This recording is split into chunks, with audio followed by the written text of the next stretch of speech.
Tuhan bersamamu. Dan bersama rohmu. Inilah Injil suci menurut Matius. Dimuliakanlah Tuhan.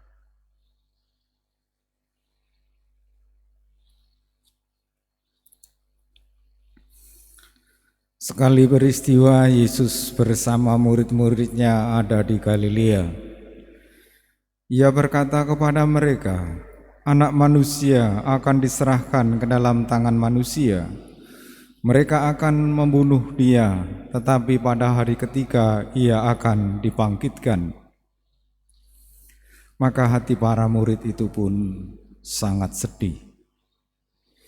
Ketika Yesus dan murid-muridnya tiba di Kapernaum, datanglah seorang pemungut pajak bait Allah kepada Petrus dan berkata, Apakah gurumu tidak membayar pajak 2 dirham? Jawab Petrus, memang membayar. Ketika Petrus masuk rumah, Yesus mendahulinya dengan bertanya, Bagaimana pendapatmu Simon? Dari siapa raja-raja di dunia ini memungut bea dan pajak? Dari rakyatnya atau dari orang asing? Jawab Petrus, dari orang asing. Maka kata Yesus kepadanya, jadi bebaslah rakyatnya. Tetapi agar kita jangan menjadi batu sandungan bagi mereka, pergilah memancing ke danau.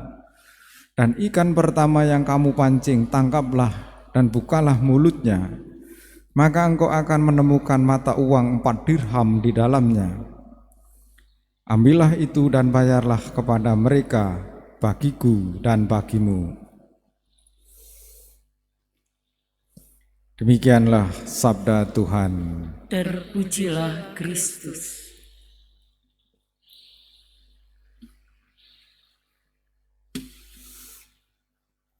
Anak-anak, saudara-saudari yang terkasih, memang anak-anak ini sekolah sampai sore ya.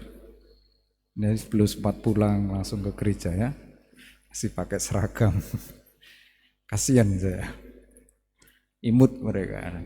Ada Naila, ada Pasca ya, teman-temannya itu baru masih pakai seragam.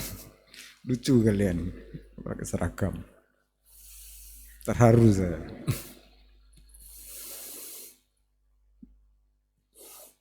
Saudara-saudari yang terkasih, melihat ketulusan anak-anak itu terharu benar ya. Melayani dengan tanpa pamrih, tidak ribut seperti orang dewasa.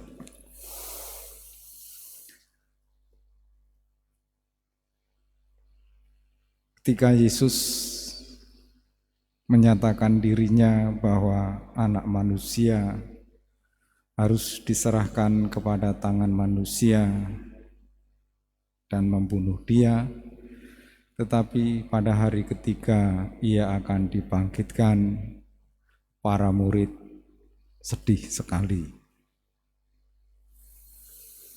Mereka tidak mengerti bahwa untuk menebus umat manusia, Yesus harus menderita, harus wafat di kayu salib. Kita adalah manusia Paskah, manusia yang sudah dibebaskan dari semua dosa dan kesalahan, manusia yang sudah ditebus. Maka sebagai manusia Paskah, kita harus seperti peribahasa, di mana bumi dipijak, di situ langit dijunjung tinggi. Artinya di mana kita hidup, kita tidak boleh menjadi batu sandungan bagi orang lain. Tidak boleh menjadi komunitas yang tertutup, yang tidak kenal dengan sekitarnya, yang asing dengan sekitarnya. Maka supaya kita tidak menjadi batu sandungan, tidak menjadi komunitas yang tertutup dan terasing, kita harus melakukan apa yang menjadi hak dan kewajiban kita, terutama di Indonesia ini sebagai warga Katolik dan juga sebagai warga Indonesia. Salah satu kewajiban itu adalah membayar pajak. pajak yang wajib kita bayar untuk kesejahteraan bersama, untuk kemajuan bersama, untuk terwujudnya keadilan sosial.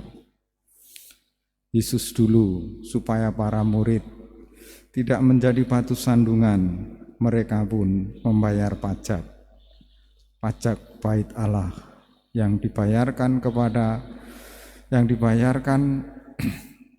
rakyat pada waktu itu pun diminta oleh Yesus, dibayarkan oleh para muridnya.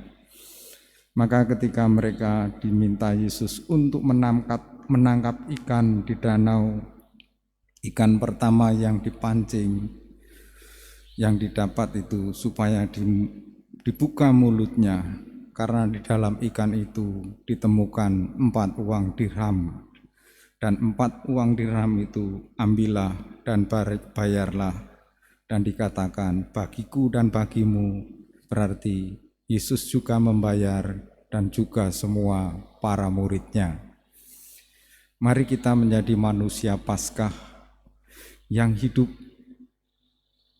bergaul akrab dengan sesama kita sebagai saudara, juga melaksanakan kewajiban kita sebagai warga gereja dan warga negara Indonesia. Kita satukan doa-doa kita bersama persembahan di altar.